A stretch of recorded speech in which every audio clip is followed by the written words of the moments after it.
unless you want to stand. Yeah, I think I want to Yeah. stand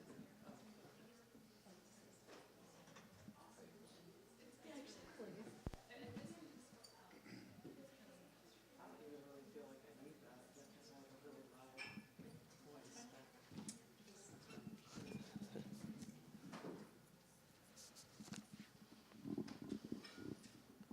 Hello, is this working? No? I'm hearing yeah and no. So what's going on? Now, can you? Maybe just a little closer. Oh my God, I'm gonna have to totally lean it. Now can you hear me? Okay. All right, good afternoon. My name is Jennifer Wright, and I work for the Iowa Department of Natural Resources. And I had the opportunity to moderate the presentation today, which is Tackling Food Waste Through Local Government. And we have 3 speakers. 2 of the speakers will be presenting together for a 30-minute presentation, and then we'll go to the next speaker. So the first 2 will be Kate Bartlett and John Springman. Kate is a lead environmental scientist with Foth Infrastructure and Environment. For over 15 years, Kate has assisted clients in the public sector with critical analyses, research, and public outreach and education on managing solid waste, collaborating with agencies on over 30 different public projects. John Springman is an environmental health supervisor at St. Paul, Ramsey County Public Health. John manages Ramsey County Solid Waste Services Program, which consists of a variety of residential drop-off locations, 8 of which collect organics. He began work at Ramsey County as a regulator during his first 5 years of employment and has been working in his current capacity for over 17 years. So I'll turn it over to the 2 of them to start, and I'll introduce Jane after their 30-minute presentation. Thank you. Okay, thank you. Okay, first a little bit about Ramsey County. Geographically, the smallest county in Minnesota, population-wise, the second most populated. About 10% of the residents the population of Minnesota lives in Ramsey County. Extremely racially and ethnically diverse, 126 languages spoken, over 500,000 people. So you can imagine some of the promotion challenges we have in promoting programs, especially new ones such as organics collection. And I'm going to get right into the yard waste system because this is where, as a resident in Ramsey County, you're going to have the most opportunities for recycling organics right now. There are 7 yard waste sites in the county, all distributed amongst, geographically amongst the county in areas that you typically wouldn't have more than 5 to 10 minute drive to each of these locations. So just giving you some background gives you an idea of why we implemented organics collection at these sites. The other thing is the hours at all sites are the same, so there's no confusion between one site over the other when people would want to use the site for organics drop-off. All sites currently are, before we started organics collection, accepted leaves, grass, and other soft plant material such as garden waste. And at 4 of the sites, we also accept tree and shrub waste. The reason we don't accept tree and shrub waste at all locations is, as I mentioned, Ramsey County extremely small geographically, so space is really at a premium, and most of these sites are less than 1/3 of an acre in size. So we only can do both types of operations at 4 of the 7 locations. And also to mention, all of the sites typically operate as transfer locations. Again, we don't have the space to compost all the material that we get in, so it's immediately trucked back out to commercial composting facilities where it's turned into the finished product and then sold commercially. However, we do have one site up in White Bear Township where we can compost the material. It's about a 5-acre site. It's a little bit more rural up in that area, and we do produce enough compost to distribute to the other sites for residents to take at no charge. And here's a picture of that. The other thing I should mention is that we are in 25 years of operation, so these sites are very institutionalized. People know the locations. We're into our 2nd generation for sure on people realizing where these are at, and so that it was very familiar to add organics collection to places that they already currently are visiting. Just operationally, one thing to mention is we require residents to empty their yard waste on the sites, to take their bags or their other containers with them. We don't allow that material to remain behind as far as the bags. A few reasons for this: it promotes recycling of the bags. We see more bags like this where people can reuse them multiple times than coming in with garbage bags that they would have a one-time use and then be disposed of.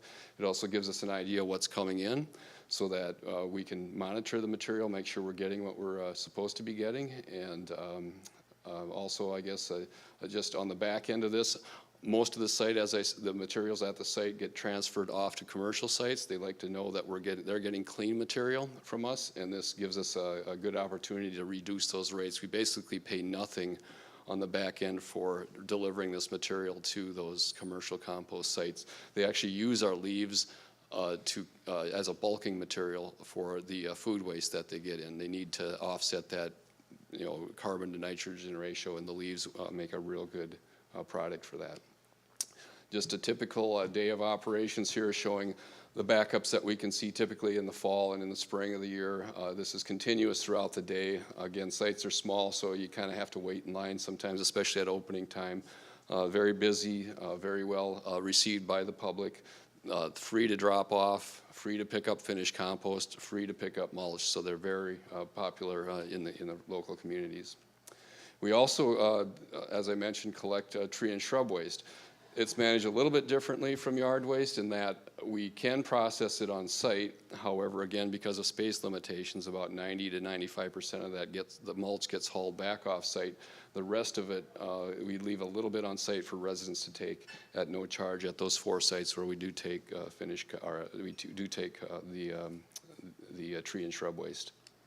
And I should mention we are in the emerald ash borer quarantine in Ramsey County. It pretty much encompasses the whole metro area and then now beyond that, so we have to be careful when we're distributing this to the public. It's got to be ground to down to 1 inch less than 1 inch on 2 sides of the piece of mulch, so that it's not going to promote the spread of the pest elsewhere. I mean, we're still within the quarantine, so even if residents move it off our site, they're fine with taking it in the quarantine, but we have no idea if they might be taking some of this material up north to one of their cabins or whatever, and could potentially spread the pest there, so we make sure we're grinding it at a pretty small diameter. And we also, like I said, we compost a little bit of the material itself. I would say less than 7% gets composted at that White Bear Township site. We can fit about 11,000 cubic yards in that site, and that's just from the residents dropping off there. We're not hauling into that location, it's just what we're receiving. And from that 11,000 cubic yards, we get about 4,000 cubic yards of finished compost a year, which we are then distributing to all the other yard waste sites for residents to take. And this is just a typical day of operation. You can see the small size of the site, that there's not a lot of space there. This is 1 day's worth of collection. We have contractors that come in and they have to just push the pile back daily, so it affords more room for the material to come in during the next operational period. And then we haul out on the 2 days, the Tuesdays and Thursdays of the week that we are closed to the public, to try to keep up with this. It's a matter of just keeping up with the material, especially in the fall. It's quite a challenge with how much we get through these sites, and I'll talk a little bit more about that later. And I should call out too that the 2 individuals you see in the traffic vests closer to the front of the photo are not county employees, are site workers. We actually do, in the fall, a program with the local community groups and schools where they can earn donations from the public from helping them out as they're coming to the sites to debag their material. So instead of bagging groceries, they're debagging yard waste. And they're making a lot more money debagging yard waste than they are bagging groceries. So it is a good program, a good partnership, but every year we do that. It helps get the vehicles through the site quicker because they're actually helping physically unload them faster, and it also creates that connection between the community and the schools as to these young individuals helping out, in the community, so it makes that further connection. So averages, the last 10 years, we're seeing about 413,000 site visits at these locations each year. It's about an equal number of leaves and grass versus brush each year coming into the sites. The distinction there I should mention is that brush continually comes in. Even though we're doing at 4 of the 7 sites, it's just nonstop, except maybe late in the fall when people are just more concerned about getting their leaves into the locations. They kind of slow down on their brush cutting, but we see an awful lot of material at these locations. So small sites with a lot of throughput. And on the far left there, as you're looking at it, there's two different avenues that the material can come in if it's leaves and grass. Either we're going to compost it and give it back to the public, or it's going to go out to a commercial composter who is going to sell it commercially, and we don't see that material come back to us. Once they have it off of our site, it becomes their product. They sell it and market it themselves. Tree and shrub waste, same thing. We're either going to leave some of the mulch on site for residents to take, or it's going to be hauled off site, and all of our finished mulch, as we process it, that is not used on site by residents goes down to St. Paul Cogen. It's a cogeneration energy plant that provides the hot and cold water for all of downtown St. Paul and some of the local neighborhoods, and also puts energy back onto the grid for XL Energy to meet a biomass fuel mandate that they must meet through this, at least we're contributing to part of the amount that they have to burn or create energy from. So getting at organics collection, I'm going to call this SSO, source separated organics, through much of my presentation. Just easier for me to, I guess, write this up and not say organics, organics, organics. So anyway, at the just to give some background, currently there is no residential curbside organics collection on the east side, or east part of the metro in Ramsey County. A reason being is the infrastructure just isn't quite there yet. We do have some cities that have in their organized collection contracts I guess a option for that, but they're not implementing at this time just because they are not sure of what kind of buy-in they're going to get from their residents, and then the hauler that they would have under contract might not see it as something that's going to be effective enough, so they're hauling, they're charging an outrageous rate if they were to implement organics collection curbside. The infrastructure needs to be built to where it's cost effective for that truck to go door to door without having to go through the whole neighborhood, maybe get a half a truck, and then have to haul that all the way down to a commercial composting facility. What you want is what is called route density, where you've got a lot of people participating in one community, and that truck is filling up and making that trip down there. Then it starts to become effective, and we're just not quite there yet. But we are getting there. There's work being done towards this within the next couple of years, possibly at our local resource recycling, our recovery facility. We're looking at mechanically changing some things there that might accept this material and sort it out on from the garbage. So anyway, we were approached in 2013 by the city of St. Paul, who was looking at adding this to their organized collection route, and their contract was kind of up for renewal at the time, but they were not sure of how much buy-in they were going to get from their residents. However, they did know that there were some early adopters who really wanted to do organics collection. So they approached us and said, you know, could you do this at your yard waste sites? Just give it a try. There's 4 of them in St. Paul, so let's see how it goes. And so we accepted that proposal, took it to our county board. They approved it. We began organics collection at these yard waste sites in 2014 with the intent that these yard waste sites are more of a bridge towards curbside. We're creating education and awareness around the issue, getting people in the habit of what's acceptable, what's not acceptable, how to do this, so that if one day they may have to commingle it in their trash and it gets collected curbside, we're already partway there with that part of the challenge of getting it to curbside. And here's the way we operate. First of all, I want to say we provide 2 different sizes of compostable bags, a 2.5 gallon and a 13-gallon bag for residents. So as they come into our yard waste sites and they're dropping off their organics, they have the option to pick up these bags and bring them home with them for the next week's worth of generation, and then deliver those, of course, the next week or however long it takes to generate enough to bring it back in again. The reason we're doing this is that we found that the bags aren't available everywhere. They're costly if you're buying them by the box in a local retail store. And we felt it was a barrier for people who would want to participate in the program and see that it was just an extra step that they might have to do to get into this process. So we've been providing those since 2014, and it does work very well. We can see as people are dropping off, they are picking up the finished the bags that are available for them at the site, and we'll hear about it if we've run out of a certain size for sure, so you know they're using them. Secondly, we are receiving the material in dumpsters at these locations. We are not mixing this into the yard waste that is at the site. Reason being is our permits would never allow such a thing, and then the end facilities might not be too happy about how that's mixed at what ratio in the yard waste as it comes to their end disposal location. And we do require residents to place their organics in a compostable BPI certified bag, and that's one control measure we have by providing our own bags, is that we know that the ones that we're ordering and the ones that we're providing to them do work. As some of you may know, there are some bags on the market out there that say they are compostable but haven't performed very well. The end disposal facilities, our composting facilities, hate to see those because then they end up being blown across the site and become an issue for them. However, the dry material, say a pizza box or another fiber content material that might be food contaminant or whatever, will allow them to put that in the container without being in a compostable bag, because it doesn't create an odor issue, which is what we're trying to mitigate here on site and also in their home. And so it's effective just fine by putting it in the site without being in a bag, or in one of the containers without being in a bag. So afterwards, their hauling is done under our county's waste recycling and disposal contract. The county's contract services around 60 county facilities right now on waste recycling and management, and we've just added the organics collection to that within the last 3 years. So they basically are just running their commercial organics truck on a route through our yard waste sites. So it works very well to have this all under one contract when they bill us.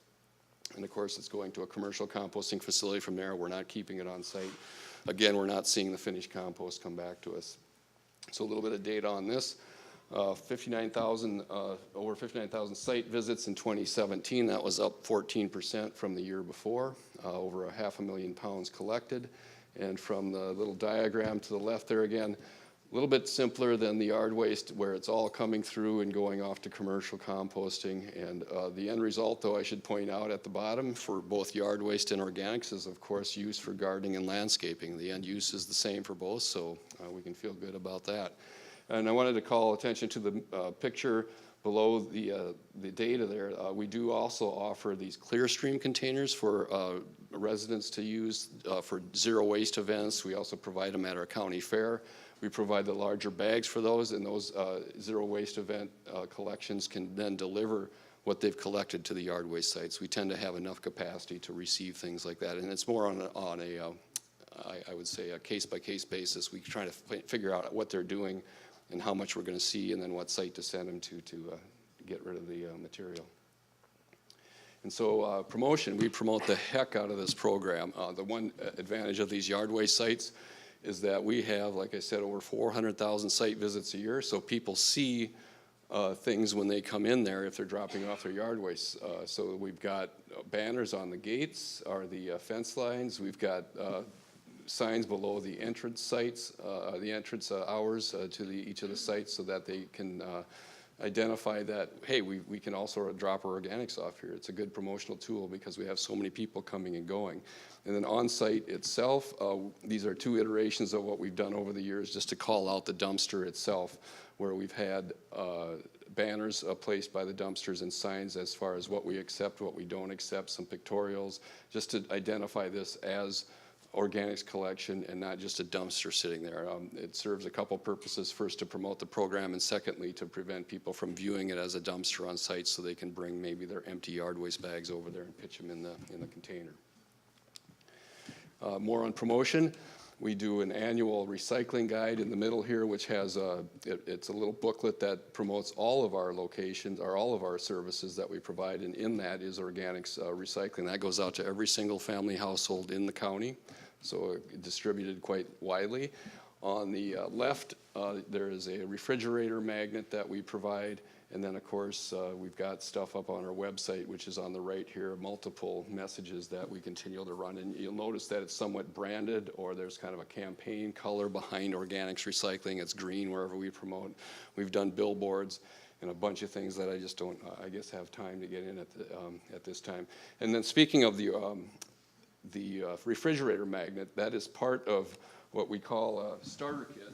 And brought one as an example. It's basically a kitchen countertop bucket, and inside the countertop bucket is this little packet that's got the refrigerator magnet in it. It's got information on how to begin organics composting to kind of get away from some of the uncertainties.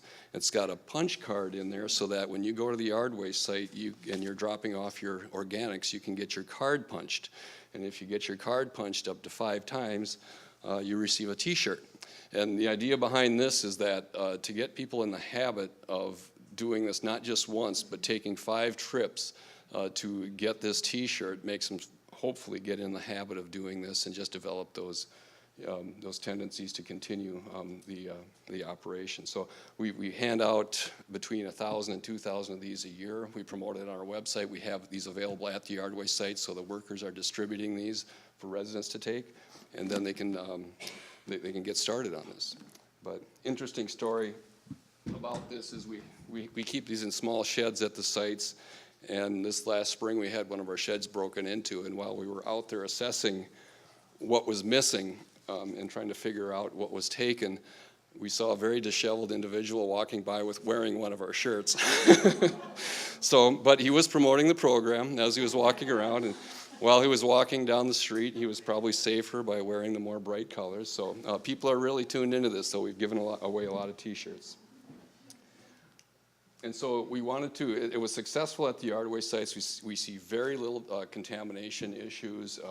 We were getting good response rates from the public. However, the one downside to the yard waste sites is that the hours are such that we can't keep these open all the time. We have to limit our hours. And it's not so much around the issues around organics collection, it's yard waste collection. If we had no workers out there and we were operating 24/7, we would see stuff in the pile, and we still see stuff in the piles of yard waste that we can't accept. So we wanted to do some sort of expansion to where we create 24/7 drop locations. So we not only included this in our solid waste master plan, looking forward to the future and incorporating this into our goals, but we also decided that we were going to start working with municipalities directly to see if we could find more standalone locations that they could provide us with a location, and then we would help them build the enclosure, get the organics started, and actually haul the organics for them. So we've also built into our master plan some incentives for them if they want to participate in this, where they would get more state funding through sponsorship of these drop-offs. And then also we were looking at exploring expansion into very small businesses. So if you have a small business that can physically handle what they are creating and self-haul the material, we would possibly accept that at our yard waste sites too, again, probably case-by-case basis. So we began working with the municipalities on these 24/7 drop-off sites, but one thing we decided was that these are going to require an enclosure at a minimum because standalone dumpsters sitting out with in a parking lot are going to invite some contamination. They're also going to create. There's just aesthetically within a community, they're not the nicest thing. So an enclosure would screen the dumpsters within. It would also create a surface area to put signs to promote what the site is and what some of the rules are, what we accept, what we don't accept.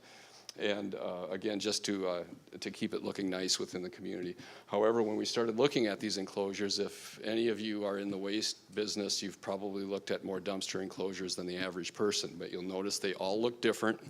You go behind any mall, behind any business, it's a different shape, size, paneling, configuration. So we were wondering what we could use to incorporate into these 24/7 locations, and I really had no idea where to start on this.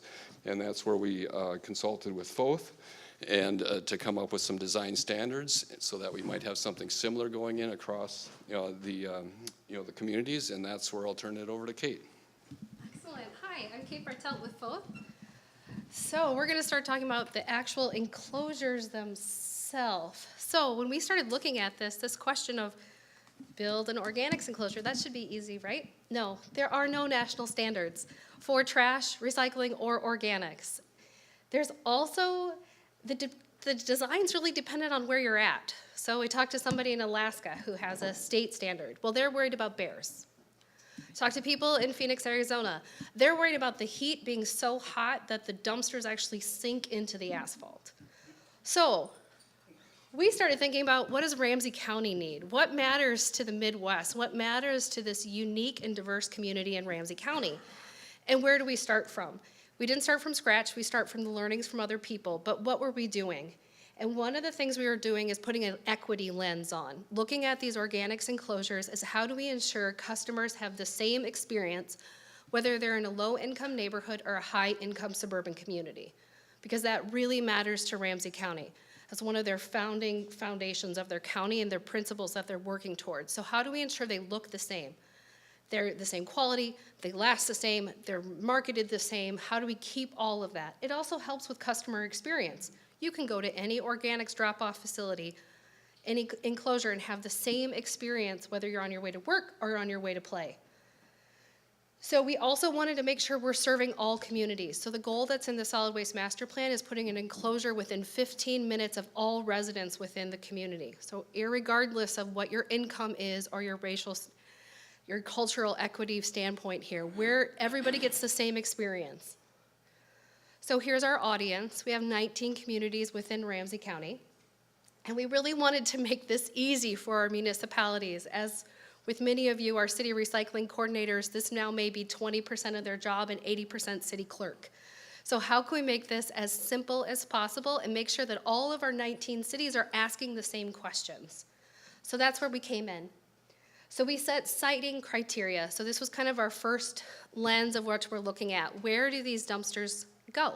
It's an enclosure. It shouldn't be too difficult, but it is. So taking a look at what are the natural fits for these facilities within a community? We didn't want to do major permitting. We wanted the community to stay the way it is. So how can we enhance instead of detract? So we're hopefully publicly owned and no zoning changes.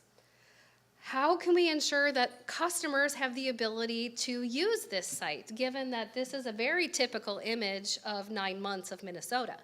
So how can it be shoveled? How can it be safe? How can people access it on foot, by train, by car, however they can get there? Knowing that this is all 19 cities within Ramsey County, they're all a little different. And how can we ensure the safety? So ensuring safety is the #1 criteria for this, ensuring that it's well lit. This isn't a place that we're going to get concerns for someone visiting late at night, that you're not passing through traffic, that there's crosswalks, that there's not slip, strips, and falls. Those elements of it all went into, we want our communities to think about all 3 of these things before they find a place for these organics enclosures. And as you can imagine, when you start digging into this is harder than you think. And we have communities that have spent years looking for where to place these. And we're hoping to make it a little easier, but we want them, when they put it in, Ramsey County sticks, as you saw from 25 years of experience with its yard waste. They're going to keep them there, so we want them to be in the right spot. We also created design standards for what does that design look like. And these were really using that Ramsey County lens. And we were looking at all of our audiences. So ensuring that the designs meet our residential needs, looking at our municipalities, our counties, and our environmental justice. And I just want to say that we do have a memo that outlines all of this written out. And if anybody would like it, if you leave me your business card, I can email it to you after this. So site criteria, we set minimum and required things. One of the elements we were looking at is design durability. We want this thing to last for 10 years. We don't want to have to maintain it. So chain link fences, we've experienced, they don't last for 10 years. We're looking at something a little bit more than that. Signage, want to make sure that we have consistent, clear signage provided by the county. That's our way of ensuring that everyone's using the same signage. So here, John's already flipped through these, but these are some of the signs that were designed for our newest organics enclosures. So it has to have a surface. That dumpster has to sit on something. We don't want it to sit on asphalt because it will melt in potentially. Concrete is what's been found to be the best. It needs to have an apron so we can ensure that that truck can get in there and access that dumpster. And it may or may not need drainage depending on its location. As John mentioned, we need screening. There's just a perception that enclosures are not what people want to look at. So how can we ensure that that screening meets certain criteria? There's also an ADA compliance component. People have to be able to access and enter things, so your walkway, your slope, all of that, there's a lot of ADA elements if you're publicly building an enclosure that needs to be incorporated. One of the pieces, we outreach to the hauling community, and this was the one element they asked that we include in our design criteria. Adding a curb stop or bollards, making sure that when they empty that dumpster and they push it back in every day or every other day, it doesn't accidentally slide all the way through your enclosure and out the backside of your 10-year warranted screening. So this was the piece that the hauling community asked that we include, because these stops make sure that that dumpster on wheels doesn't go all the way through. Gates, you need to be able to get in. People have to be able to get in, and the hauler has to be able to get in. The footprint, the ideal size that Ramsey County identified was 20 by 8. And once again, accessibility, the maximum slope. This was also discussed with our hauling community to make sure that they could access and pick up these various dumpsters. This was also important for them, the truck access point. Thinking about where that enclosure is at, can a truck get in and empty it without blocking traffic, causing access issues for your residents, making sure people are safe and the hauling community is safe to empty those dumpsters. So these are the kind of the design elements that we're looking towards. We're looking towards more either wood, metal, vinyl, things that'll last a little bit longer. One of the pieces, the designs went through a design firm where we've actually now have schematics trying to help us outline these. These are available for all of our municipalities to have access to and use. One of the elements is our communities asked us to look at budgeting tools, because just because there's a base minimum, they want to maybe, what does a roof look like? What if we added brick? So using construction cost estimates, we created a budget tool, and I just want to point out, we created the budget tool in March. This was before the steel tariff prices went into increase. So as you know, steel prices have gone up anywhere between 30 and 50%, which can really impact the cost of these. The base level that we were looking at was about $10,000 worth of materials in March. So I'm going to turn this over to John so he can go through a quick project status. So real quick, this is actually what we were experiencing before the Foth document came to us, trying to work directly with municipalities. As Kate said, some of the difficulties were siting, trying to find a location.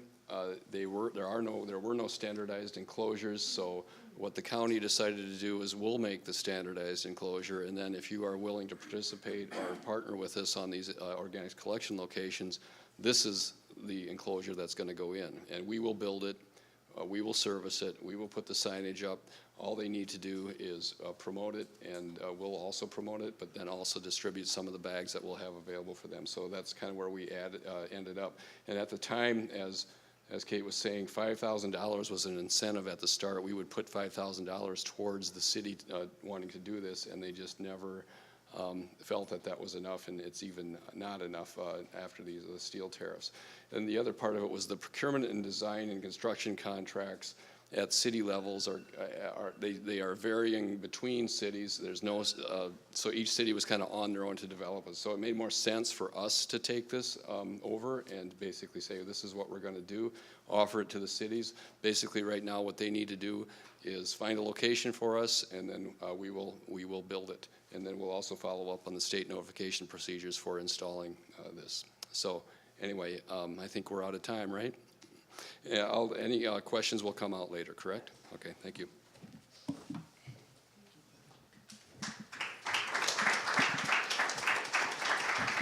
Thank you, John and Kate. Yeah, we'll reserve questions till the end. So now I'd like to present Jane Wilch. Jane attended the University of Iowa, earning degrees in environmental sciences and environmental policy and planning. She interned with the City of Iowa City in 2013 and 2014, working on waste reduction. She most recently has taken on the role as the new recycling coordinator for the city of Iowa City after being in Aspen, Colorado for the last few years and working on climate action marketing and outreach for the city of Aspen. So please welcome Jane, and I will put your presentation up.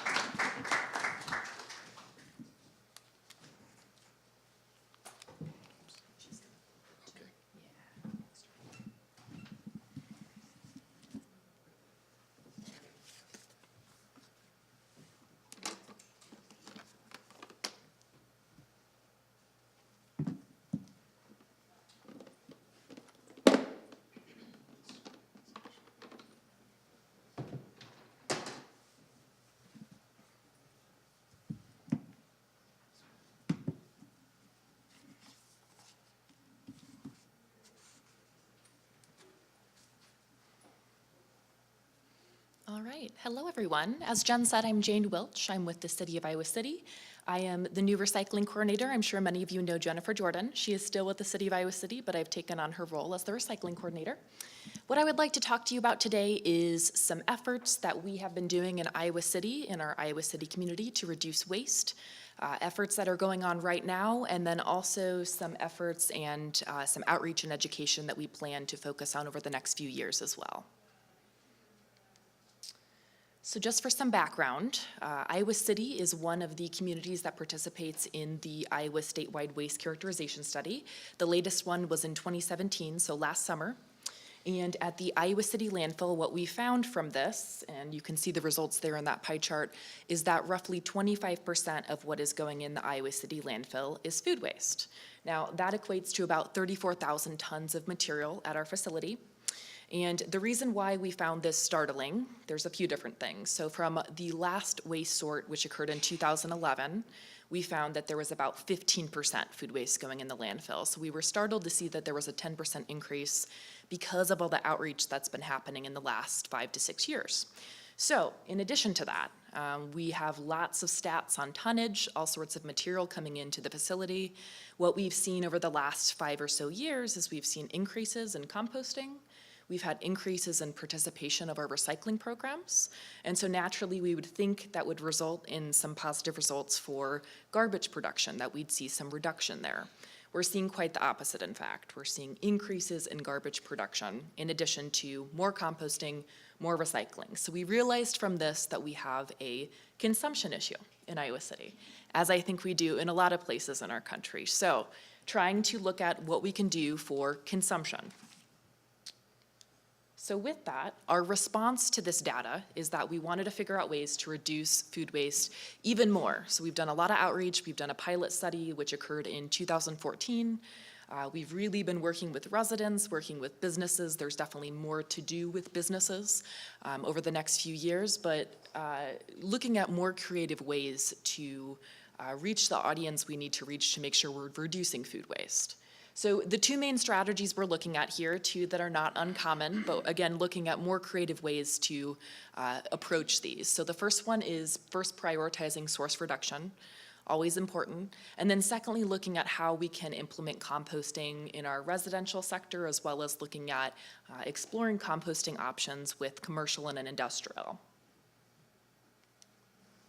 So, step by step for our Iowa City residents. So naturally, we want to prioritize source reduction first, but in looking at how we want to approach this with the residential sector, we're actually, step one, helping them learn to divert food waste into compost, so essentially into their curbside compost bin.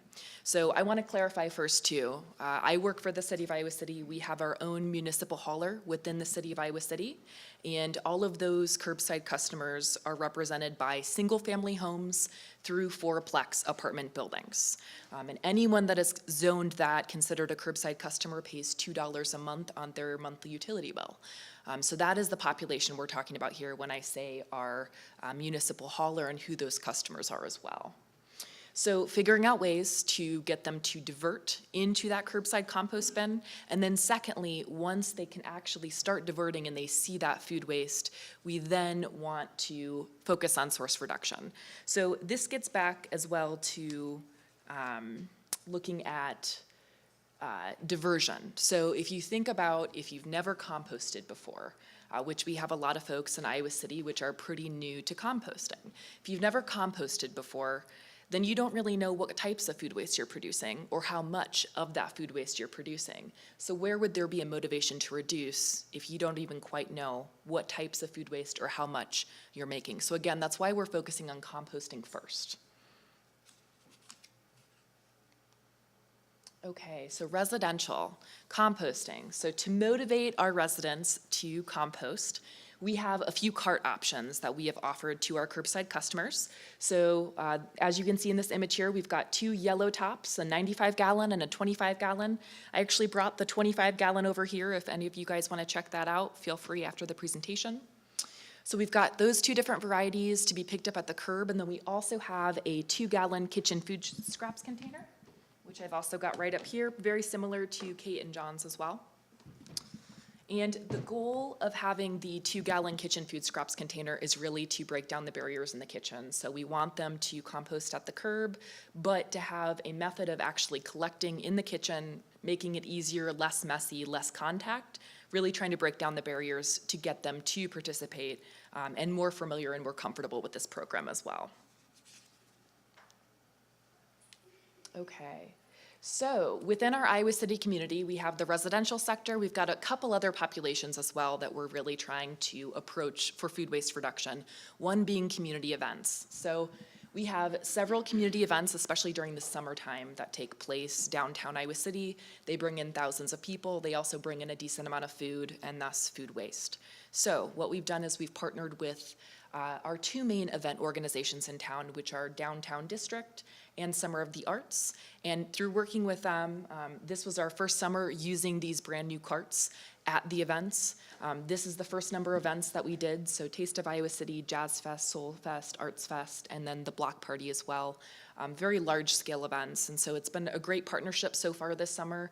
Our staff help with dropping off the bins, picking up the bins, making sure that they're emptied properly, and then also offering educational signage as well to make sure that folks at the events are actually using those bins properly, putting the right materials in. And then finally, businesses. So that is another very large part of our Iowa City community, figuring out how do we approach them on the topic of food waste. So first things first, we really want to focus on source reduction with them. There's a few reasons. Obviously, if we focus on reduction first, then donation, then composting, that has the best environmental impact in that order. So that's obviously very important. Another reason, as you can see here, is that our Iowa City compost facility is actually at capacity. So in terms of fluctuation within residential sector, if we get an increase there, that's totally fine. But if we would have a truckload come in with several tons of food waste at once on random, we would most likely have to turn it away. The reason for that is because we are at capacity. So that's something that we're working on through the city of Iowa City to see what kinds of solutions we can have. But in the meantime, while we work through that plan, we have to come up with solutions for businesses in the meantime. So that is why we do have this approach for source reduction and donation first, and then looking at other options before we go to the landfill, obviously. So this business plan for businesses includes offering source reduction information. So I'm sure several of you have heard of the EPA Food Recovery Challenge. So using resources from that challenge, as well as pulling some from EPA's Food Too Good to Waste program, which is primarily focused on residential, but there are some really great resources in there that can be pulled out and kind of reshaped for the commercial entity as well. Okay, so getting back to residential sector again. So I mentioned this a little bit. If you have not ever composted before, then you probably do not have a very good idea of how much you're actually producing for food waste. So we actually, in 2014, we did a food waste pilot study, and this was with about 50 to 60 households in Iowa City from five different neighborhood areas to really get a good demographic within this pilot study. And what we looked at was how much food waste are you producing for a 6-week period. We had 1 week of baseline, and then we had 5 weeks of incorporating the Food Too Good to Waste strategies. Through this pilot and also through survey data that we had pre and post pilot, we found out that our participants were very surprised at how much food waste they were producing. And we ate a decent amount. It was a very interesting pilot study, some really good findings there. But in surveying them about this, they were very surprised at how much they were actually producing for food waste. Because for a lot of them, this was the first instance of them ever diverting it separately and actually having to measure it, having to interact with it. So they weren't even aware of how much they were producing, which showed us this awareness is really key to motivating that reduction.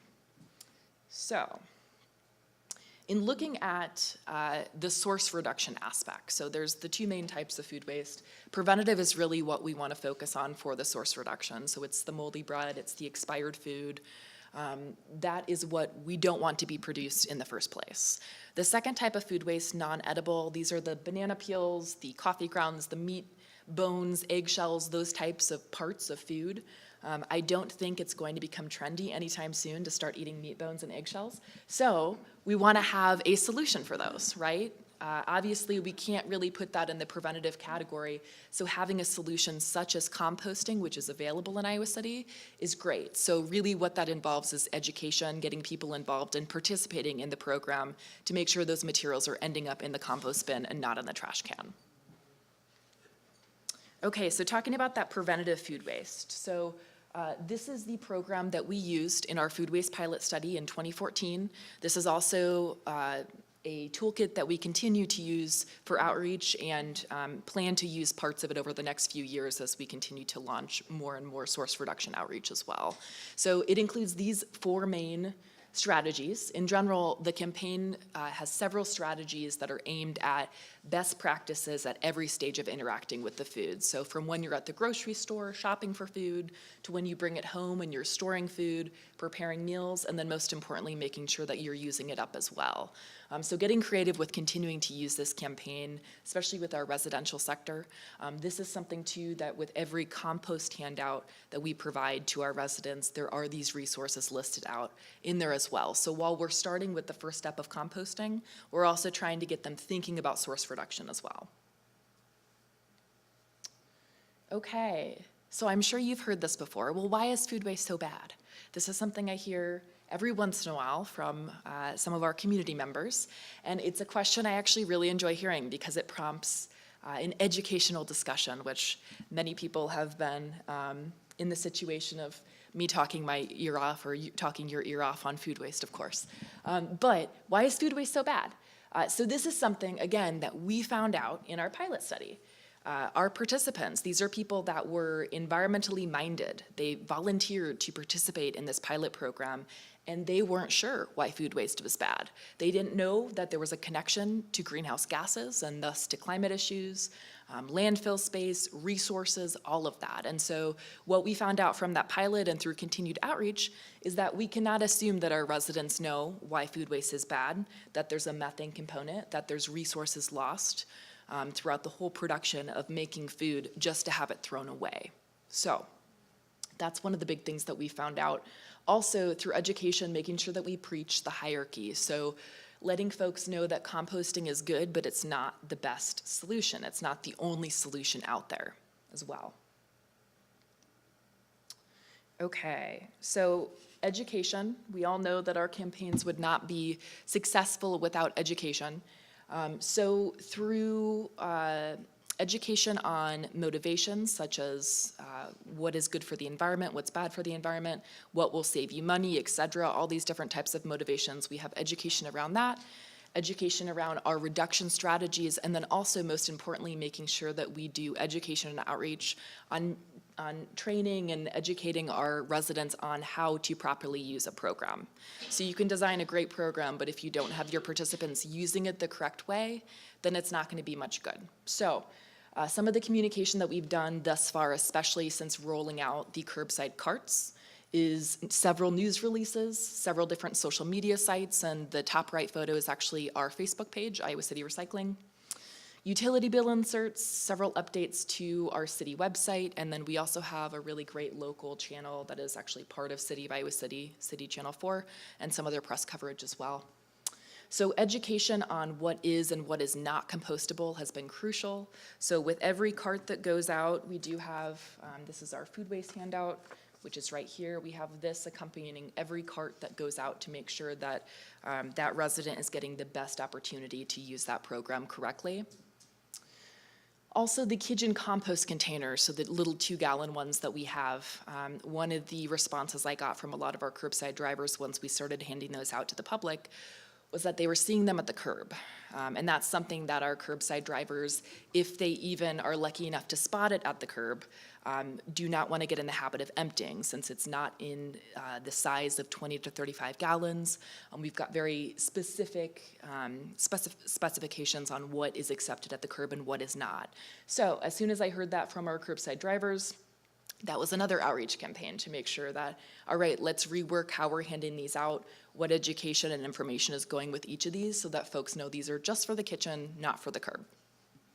And then also another thing that has really helped in bringing on the organics carts and also some new recycling carts is that we have them color coded. So each bin lid means something different. Yellow always means composting, green always means trash, and then blue always means recycling. So just really trying to simplify that as much as possible at the curb, which helps the customer, and it also helps our drivers, because then they can easily spot if somebody has compost out this week or recycling out this week versus just trash. Okay, so successes. We've had some great successes so far going through this carts distribution, which has been over the last 3 or 4 months really trying to get carts out to residents that request them. The 2-gallon kitchen food scraps container has been a big help to really break down those barriers from kitchen to curb. And then also in general, just offering new carts. There, I guess, is something about the lure of a new fancy shiny cart that gets people really excited about a program. Our staff kind of laugh at it because I had no idea people could get so excited about carts, but they're really pumped up about carts. So that has been a success, but I will also use that as my tangent into my obstacles page. It has been difficult to predict exactly how many carts to order. So there's a few barriers with that too. Being that curbside composting through our municipal hauler is fairly new. We've had this around for about 1.5 years. That includes food scraps. It's been around for about 1.5 years. So we don't have a good baseline yet in terms of what participation is like. There's a few barriers with that. Number one, not every customer that pays every month participates. Those that do participate don't put their bin out on a weekly basis. And then also, in looking at those that do participate and maybe use their own personal container within those dimensions of 20 to 35 gallons, trying to predict which of those will want a shiny new cart, which of those want to keep using their existing container, and then also how many this lure of a new cart will bring on to the program, so that maybe we're not previously participating, but now they want to because they have a 95-gallon cart. So just really hard to predict that. We're getting better at it. We've had our first few shipments of carts out. We've also been gauging through the request list and such. Definitely a learning experience and reallocating some budget funds as well to try to get these carts out as quick as possible to our customers that really want them. Another obstacle, which I'm sure many of you have found, is how do we define food waste? So do we call it food waste? Do we call it food scraps? Do we call it organics? What we finally decided on was organics, because this is a program that groups yard waste and food waste, since it all ends up in the same pile at our compost facility at the Iowa City landfill. So we've been using the word organics. Now, another response we've gotten, which has been an unintended outreach campaign, is that, well, you say organic, so that must include mulch bags and garden hoses and my butter and cream packs, because they are all associated with organics. So again, an unintended outreach campaign, but I'm really glad that we've had these situations, because it has brought about more and more outreach. And finding out where there might be some confusions or some gaps in information, we can provide that outreach. So that's been a really good lesson for our staff as well. And then in general, with any project like this, making sure you have enough staff to handle the customer service needed, with emails and phone calls and stop-ins, with people, again, really excited about carts. So, all right, so for ongoing solutions, we talked a little bit about the Food Too Good to Waste program. That's something that we will continue to use. A few years ago, we actually wrote and produced a music video for a rap song about food waste. That is something that we will continue to use as well in creative ways. And then also looking at the program itself, it's got many different types of strategies, and within each of those strategies, there's a lot of different action steps. And so pulling each one out and really focusing on it, trying to simplify the program, make it seem less overwhelming to participate in by doing just one action step at a time. As you know, with the carts, we will continue to distribute those carts over the next several months as we get more and more shipments in, and then also looking for more food waste source reduction resources as well, a few of which I wanted to share with you all today. So the first one, this one is pretty cool. I actually just found out about this. So Morton Salt started a food waste campaign called Erase Food Waste, and they literally took corn and onion and all sorts of different food waste pieces. They put ink on the food and they made a font out of it. And then once they actually had the stamps of the food, they digitized it and made a font. And you can actually download this font, completely made of food waste, at the Morton Salt website. It's pretty awesome. I downloaded it yesterday and was just nerding out. IT, I think, was rolling their eyes at me. So you can download the font. There's also some other really great resources there as well. Again, more so around the awareness of food waste, but just a really creative way to look at it. All right, another resource is Refed. They have a brand new Restaurant Food Waste Guide 2018. So this is a really good guide if you're trying to work with businesses or any leaders in the food industry. It provides information and an overview on the food waste challenges that we face in our country, but also presents some good opportunities as well as action-based solutions on how to tackle food waste from many different perspectives in the restaurant and food industries. And then the final resource that we are continuing to tap into is savethefood.com. So if you have not checked out this website, I encourage you to do so.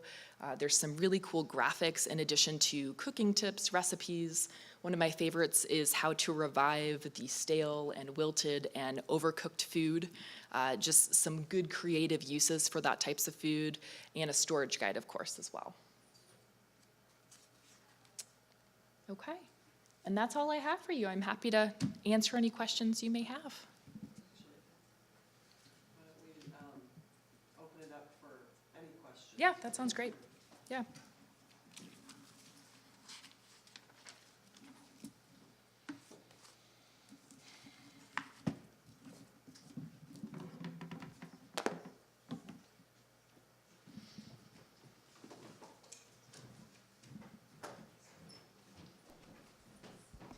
Thanks to all the speakers. Very interesting information. This question was for Jane. When you had the bins at the events, you said you had signage. Did you have people telling people where to put things?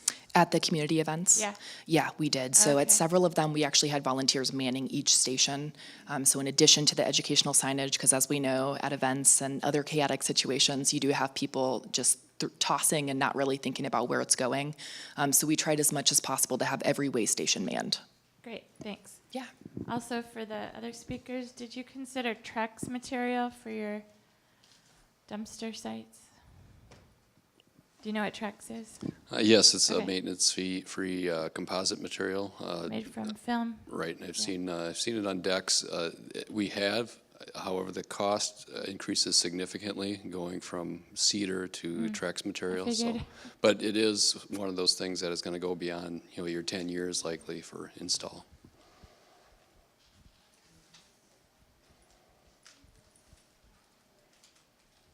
I have a question for John. Where have you found some sites? What places have cities identified as sites for enclosures, and have schools partnered with you to site enclosures? Okay, the question was whether or not we found locations and if schools have partnered with us. We have identified locations. Currently, we are working with the cities of Maplewood and St. Anthony, and they're ready to build right now. Roseville is working on, again, finding location. They're finally getting to a location where they've made a decision on. White Bear Lake is interested. North Oaks is interested. We were trying to site something in St. Paul.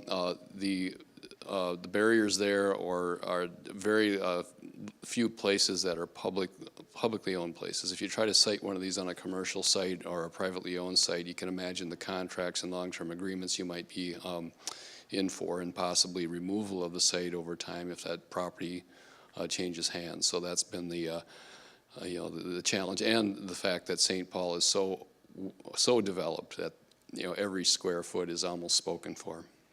So are they, in those cities, are they on the city property or park property? They're typically city property, yes. One of them, actually St. Anthony, right next to their city hall. They really want to, showcase this. The Maplewood location is at their community center, right along a very busy avenue, White Bear Avenue, so it's going to be right up against that. So on the back side of the enclosure, you would see organics collection. You can swing in one entrance and back out the other to drop off, so very convenient for the public to use. Other cities, not so welcoming as far as wanting it at any of their city parks because they feel there are going to be nuisance issues around it, so that's what we're struggling with a little bit. But for the most case, I think once we get one of these installed and people see it, they're going to say, yeah, we could do that in our community too. It's just getting it started right now.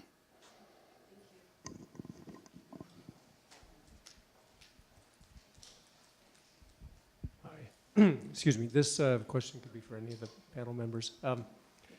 Have any of your groups looked into feasibility of cost savings to residents and consumers, small businesses, for example? By this was brought up to me by a recycling coordinator in Wisconsin, and they were looking to fund their collection of black bin or green bin, the organics source separated from curbside pickup, by having a special pickup that actually removed anything that could be biodegradable or compostable from the single stream trash cycle. So that was their driver and their vehicle for actually putting the SSO program in place, was to save money and go to an every other week collection on the main waste. And I wondered if you've looked at that in your communities, and if that's... Well, we haven't seen that yet at the residential level. However, as I mentioned during the presentation, at the community level, there are opportunities for those communities who participate and partner with us on organics collection to receive more what we call SCORE funding. It's funding that comes down from the state that basically we divvy out to them for accomplishing certain waste reduction and recycling programs. And organics has bumped that number up on what they can receive back. So it's at that community level. And I'm trying to think if there's anything else that, well, through our as far as businesses go, through our biz recycling program, which is a whole nother presentation, they also offer incentives to those businesses, first from saving on their trash hauling by reducing the amount that they're putting out with their trash, but also making that material exempt from a county environmental charge because it's going off for composting. So right away they're immediately saving money by participating in that program, and Kate could probably speak in more detail about that. But if you Google Ramsey County Biz Recycling, you'll see what it's all about. Yeah, I can give you more information on that after this, but we've seen businesses switch trash collection pickup frequency. Businesses have a little more flexibility in how quickly they can make that change than we've seen in our residential communities. Do you have? I think that's a really interesting question. It's something that we've started the discussion on in Iowa City, and especially for the residential sector, looking at incentives for different sizes of trash carts especially, and maybe varied prices within that. It's very early discussion though at this point, but I will say we do have a lot of residents that feel strongly about that as well, those that care a lot about waste reduction.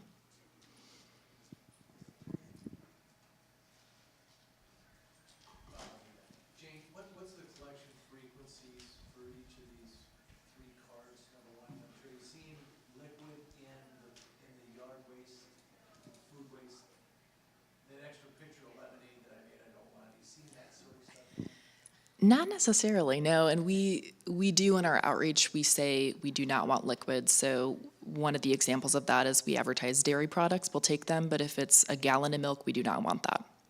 Yeah. For residential? Yeah.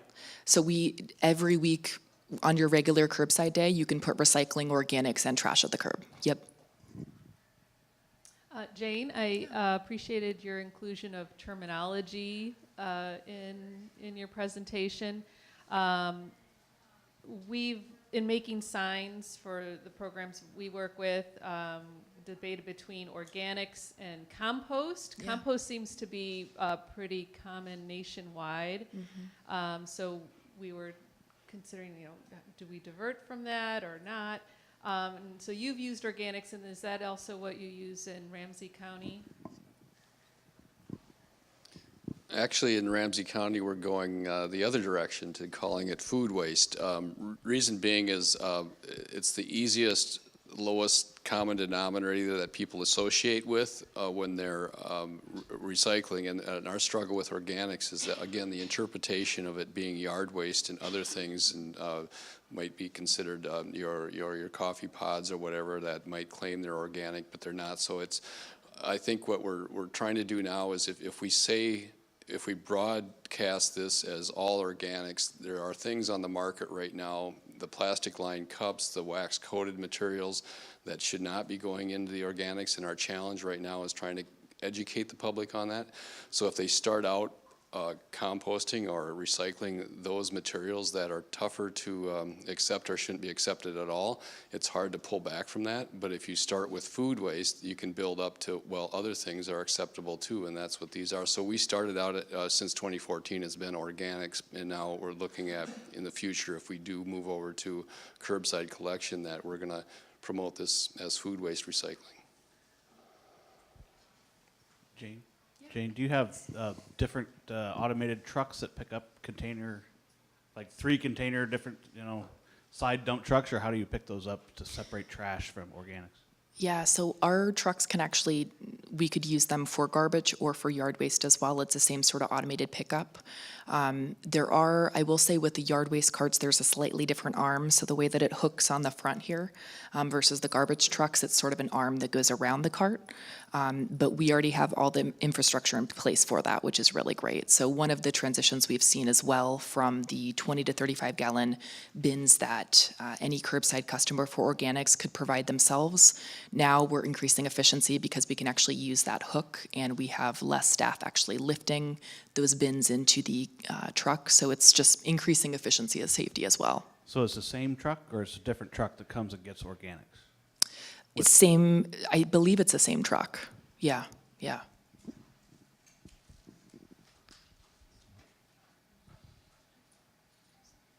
Jane, you're incorporating the food waste right into your windrows at landfill, is that correct? Yeah, so we start at the compost facility with one big organics pile, so it's a mix of yard waste and food scraps. And then from there, we push all the material through a grinder and form a windrow, and then we move it down the system as such. And the methane collection there, is there any plans for that? Or? We do have methane collection at the landfill for the actual landfill cell. We flare it off as carbon dioxide. But at the compost facility, we turn it regularly, so we don't have a methane problem. It is a little bit of carbon dioxide, but we incorporate enough oxygen in there that there's not really much methane. Yeah. Any other questions? We're about 5 minutes more. If not, okay.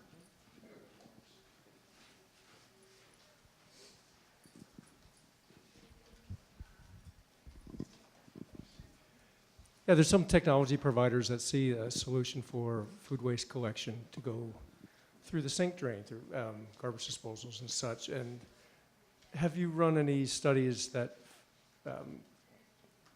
kind of confirms their data from those tech providers that that's the route to go for collection, is to move it into the municipal treatment works?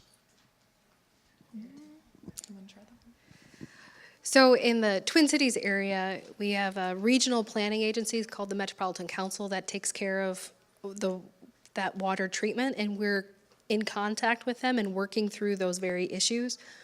They have anaerobic digesters or incineration at their facilities, so they're taking some food waste, but the infrastructure is so old and their balance is so critical with their food waste to other pieces that they do not want any more in there and are not allowing the counties or the municipalities to promote that as an option. So for our area, it's been a conversation because the infrastructure is technically in place. And in Ramsey County, we're trying to figure out an infrastructure for that collection of material that doesn't add another truck down the road, another cart at the curb. So we're trying to find those sorts of synergies, but that option did not work in our area. So we actually also have a landfill site study planned for this next fiscal year, and part of that is evaluating the compost facility since we are at capacity. One of the solutions that we're looking at for that, or at least looking into the feasibility of this, is through anaerobic digestion at our wastewater division. We're not quite sure capacity-wise, or also, as Kate mentioned, infrastructure-wise, how old the equipment is, what we would need for expansion, if any, but that's something we're looking into as part of that site study this year.